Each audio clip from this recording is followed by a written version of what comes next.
My name is Sasha, and I'm 30 years old. I work as a sales representative for a company. I have a 32-year-old husband, Kyle, and two children, a small son named Andrew and a daughter, Anne. Kyle is an office worker who goes home on time. He picks up our children from daycare after work and does the house chores at night. However, recently, my relationship with Kyle is not going too well. I'm often away from home on business trips because of my job.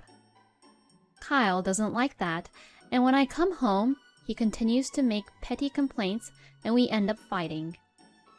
This caused our marriage life to be a little awkward. I'm home!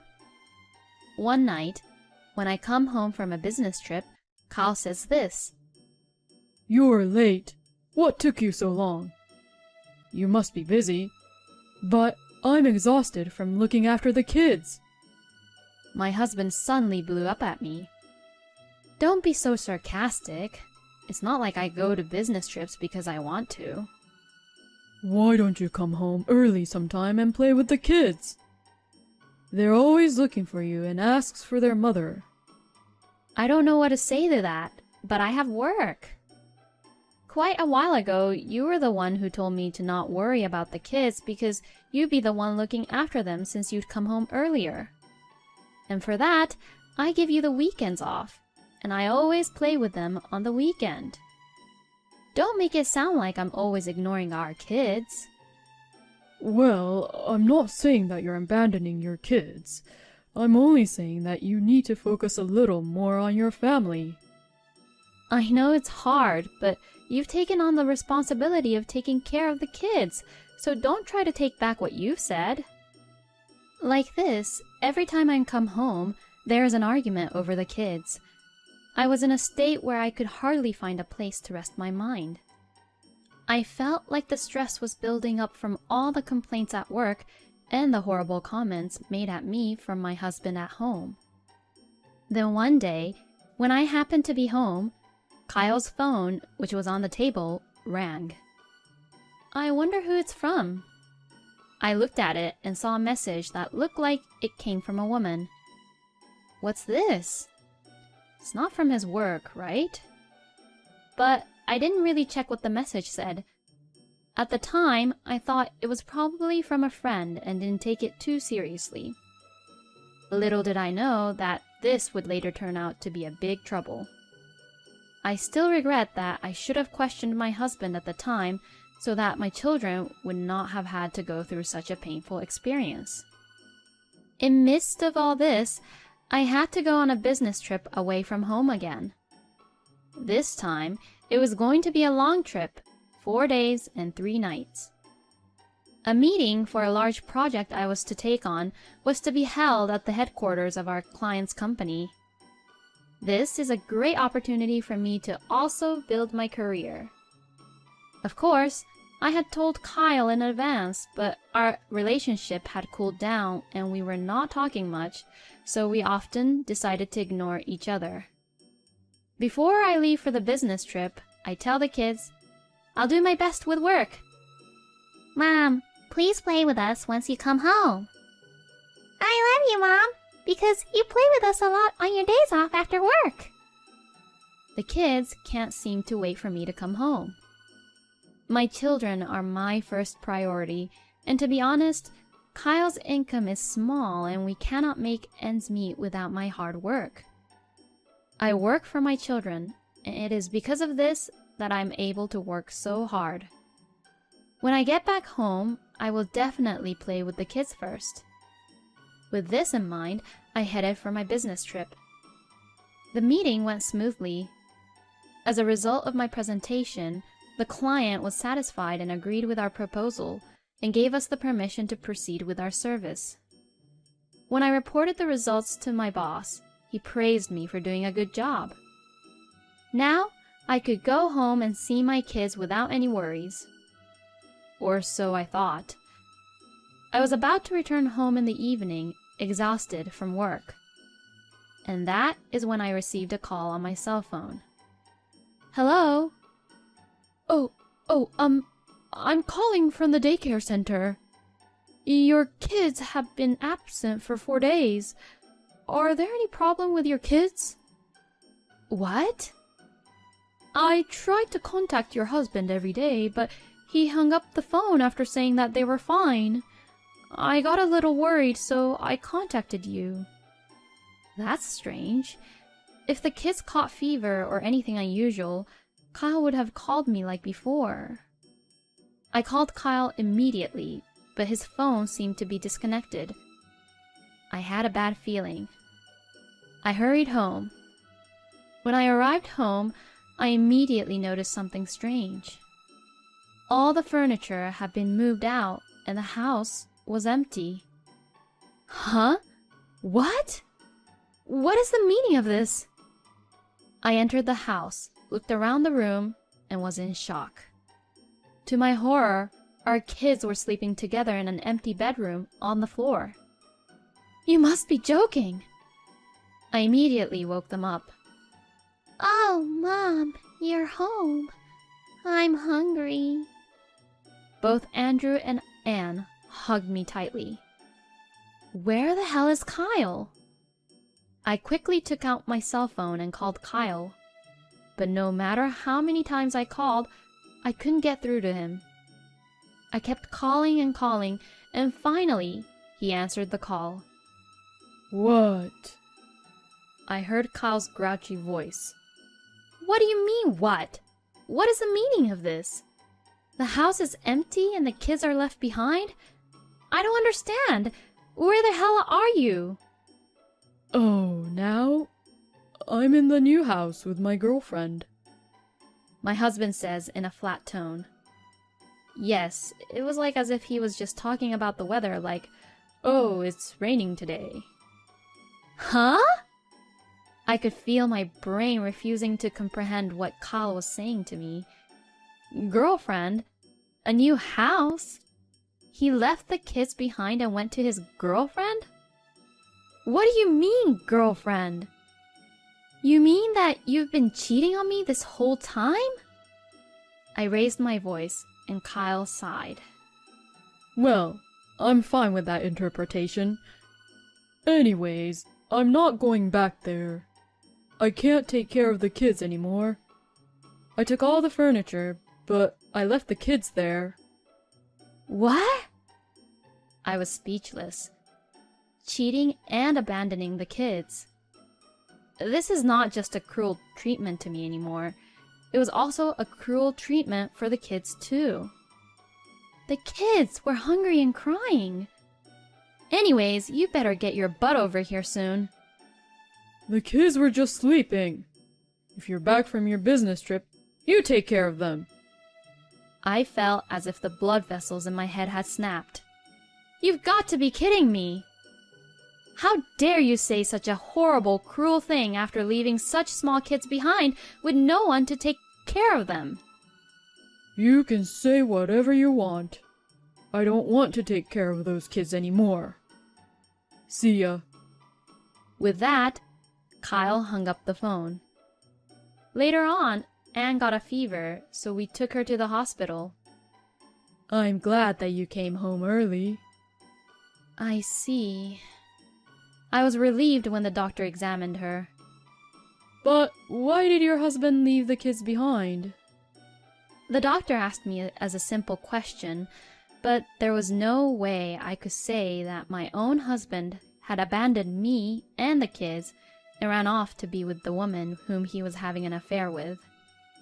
I just gave a vague answer and left the hospital. I was so angry that I wondered if there was any way I could blame Kyle for his irrational behavior.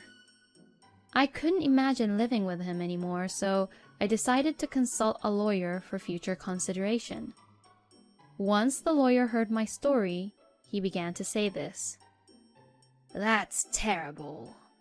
Leaving the young kids unattended, all on their own. It also smells like a crime. He said that as he raised his eyebrows. So, you don't know where your husband is? Yes, he seems to have turned off his phone. I understand. For now, we need to find your husband's whereabouts. Let's ask a friend of mine to help us." The lawyer was kind enough to help and support me with my case. I took some time off from work and pondered while taking care of the kids and while the detective agency's investigation proceeded.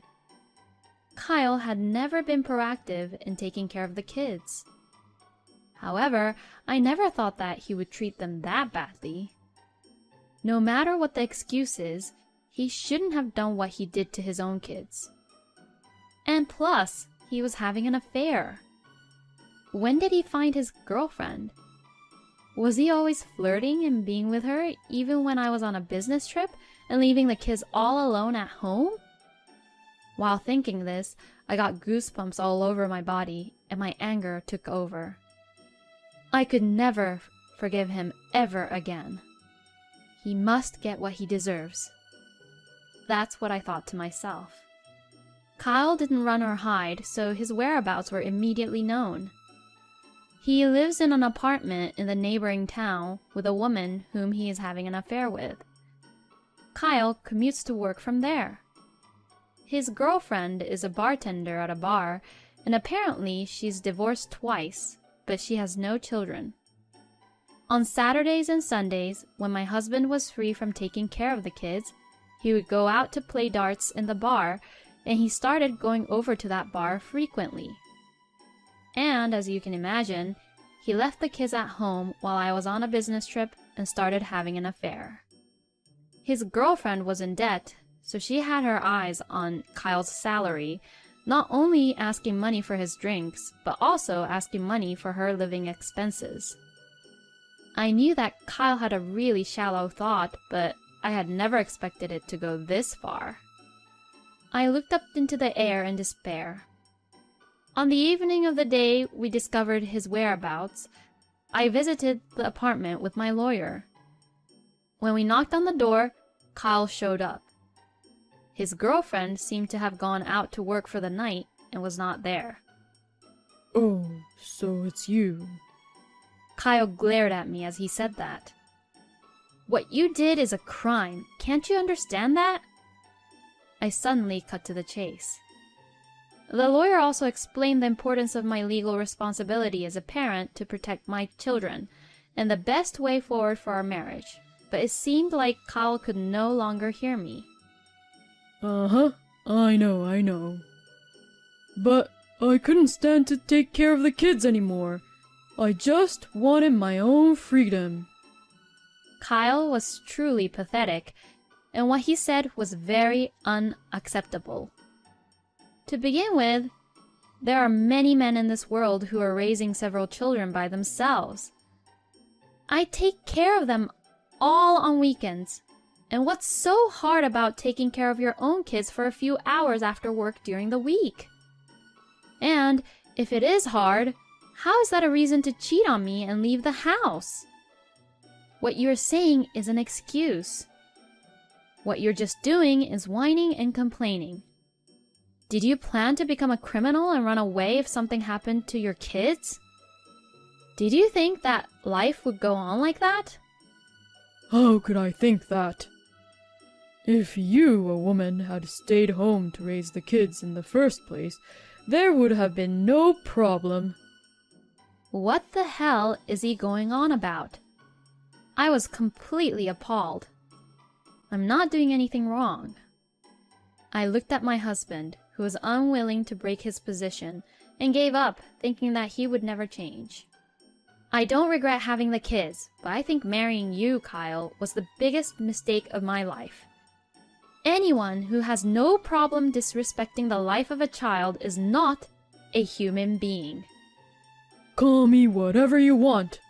Now, I have my freedom to actually live my life.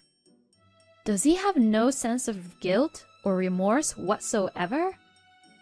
I was so stunned by Kyle's behavior that I was disgusted by his problematic words and actions. My parents-in-law, shocked by their own son's action, who had neglected the kids and run off with a woman, came running to me and got down on their knees to apologize. It was not their fault, but I accepted their sincere apology, It was my parents who were furious. Of course, they have the right to be furious. Who wouldn't be angry when their adorable grandchildren were left unattended for long periods of time? However, I offered to settle the case myself and asked my parents to stand back. After a long discussion with my lawyer, I decided to file a civil suit against Kyle and the woman with whom he had been having an affair, with a view to criminal charges for neglecting the kids. During the preliminary arrangements, Kyle refused to acknowledge the lawsuit. At the main trial, he admitted that he had left the kids behind, but he evaded saying that he didn't intend to put the kids in danger. I stared blankly at the courtroom exchange. How could I have let this happen? I slowly thought back to the time when I met Kyle. When we first got married, Kyle was kind. He was a good person who respected my opinion, even though he was a bit of a pain in the ass. But after we got married and had kids, his attitude changed. Kyle did not like children in the first place, and I couldn't really realize that part about him. The trial didn't take long, and I won the case. Then, the police got involved and began to proceed to investigate the incident. My husband was questioned and charged as abandonment of kids under protective custody, and since it was his first offense, the charges were dropped. But this was a de facto conviction. I took this opportunity to ask Kyle for a divorce. Now, I would never see him again. After that, my parents, who were worried about their grandchildren, came to visit us frequently. The kids seemed to really enjoy seeing their grandparents, which was the best thing that could happen to them. That was a tough time for you. I am so glad that they are safe now. My mother looks back at me with a relieved smile. My father was still very angry, and he lashed out at Kyle at every opportunity. I also filed a claim for the damages against Kyle's girlfriend, but what was she going to do about it? It seems like she closed the bar, fled the apartment in the night, and I have no idea where she has been since then. I heard that Kyle was fired from his job after the incident, and is now living alone in a run-down apartment. Either way, it is none of my business anymore. This huge incident was a shocking event in my life. I had never imagined that Kyle would abandon the kids and run off with a woman whom he was having an affair with. I realized that no one, not even you, can predict what can happen in your life. As I thought that to myself, over time, something had happened which caused my life to turn around. As you may have guessed, I was proposed for marriage again. He is one of my colleagues from the same company I worked at. He had been concerned about what had happened to me and had been watching over me. I was shocked and mentally distressed, but I was able to maintain my peace of mind by talking to him about it, and I gradually became attracted to him. I took the courage and asked him to be my boyfriend, and he accepted, knowing that I had 2 kids. Unlike Kyle, he loves and adores the kids. The kids also liked his kindness, and they adored him too, and we got married sometime after that. And few years later, I asked both of my kids, who are now a little older, about Kyle. They both vaguely remembered him, but they told me what they remembered is that Kyle had ignored them and kept on watching the TV even when the kids got hungry. Never underestimate the kids. They remember particularly about shocking or traumatizing events, including how they felt at the time. Perhaps it was a very traumatic experience for them. We have to raise our own children with responsibility. As I gazed at my kids playing with their new father in the park, I thought about the life that lay ahead.